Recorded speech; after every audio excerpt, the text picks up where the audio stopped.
All right, so rolling 1, 3, 2, 1, excellent. All right, so good afternoon, everybody. Here I am at Mayor Ted Gatsas' office in New Hampshire. How are you, sir? I'm fine. Doing well. Excellent. So, can you tell us first of all what your position is, what your primary responsibilities as mayor are, and how you got to be where you are today? Well, I'm mayor of the city of Manchester, the largest city in the state of New Hampshire. I was elected 3 terms and running for a 4th term today. I can tell you that it's an exciting place. It's a great city. I've grown up here all my life. I was born here in Manchester and I love the city of Manchester. Excellent. So can you tell us a bit about how you were first introduced to City Year and what you've observed in the core as it's evolved and grown over the last 15 years? Well, the first thing I observed about City Year was when I was introduced to it when I was first elected. City Year was in Manchester at Hillside Junior High School. After I visited Hillside and saw what the core members do, I thought it would be appropriate that instead of having it in the junior high school that we started in the elementary schools.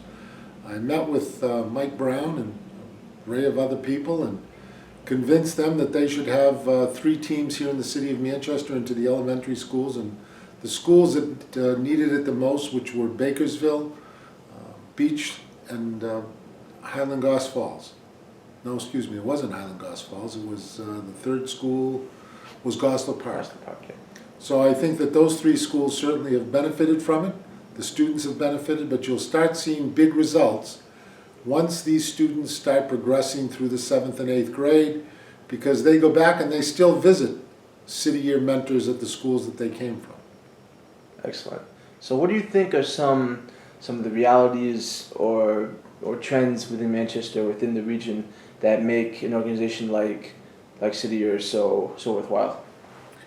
Well, the things that are probably most beneficial because of City Year is we've just introduced a new program last year called First Junior STEAM Ahead, which is robotics competition in 7 of the schools right now. There were 3 last year. We've added 4 more. We plan on getting the other 7 elementary schools on board next year.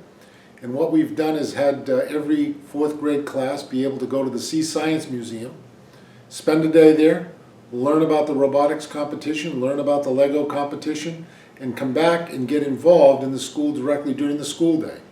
I think it's important that if we can get students included in discussions early on, they will become better educated students going forward. And I think as you see what the First Junior STEAM Ahead program does for the students, they will tell you that it builds up teamwork. So the students, along with the mentors from City Year, work on the projects and they move them forward and they do a great job. Excellent. So over time, what are some elements of City Year that you've seen evolve, change, and what do you think have been some constant standards, just from your personal standpoint? Well, the one thing that one of the things that I see that's a constant standard is that the students, the children themselves, look at the mentors of City Year, and they really hold them in very high regard.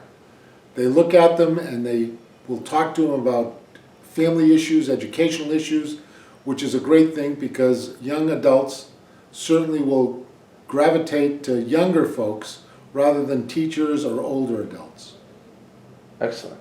So what are your hopes for City Year in the current school year, in the years to come, and how do they overlap with your personal goals as an elected official?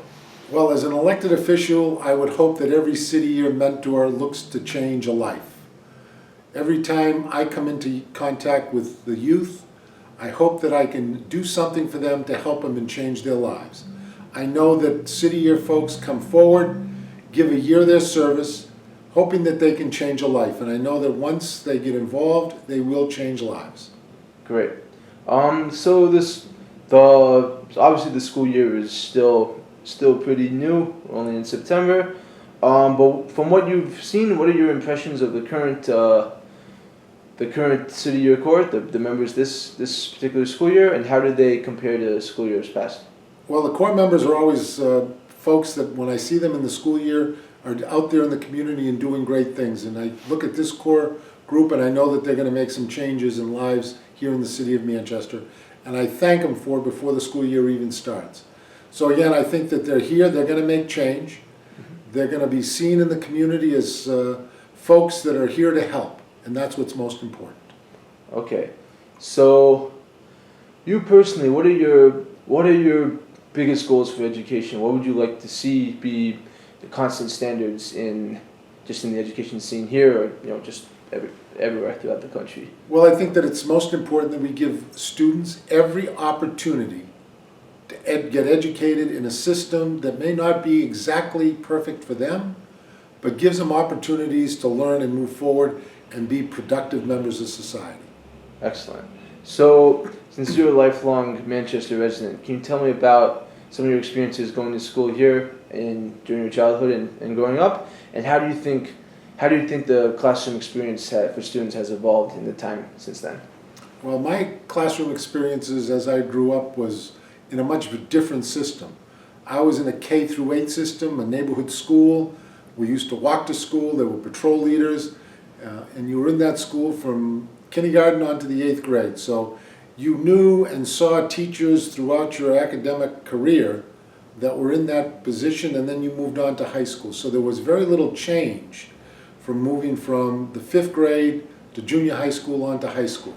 So I think that the consistency of education, when you saw a teacher that you really liked in the 3rd grade, and if you were in the 7th, they tapped you on the shoulder and say, "You didn't act like that in my class, why are you doing that today?"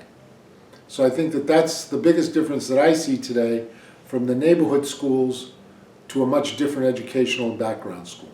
Great.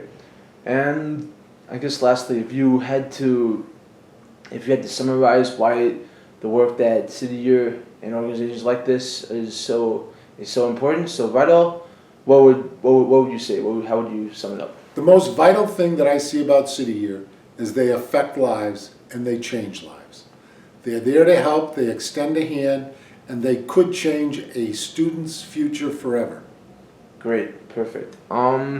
Anything you'd like to add? Good. I think that's it. All right.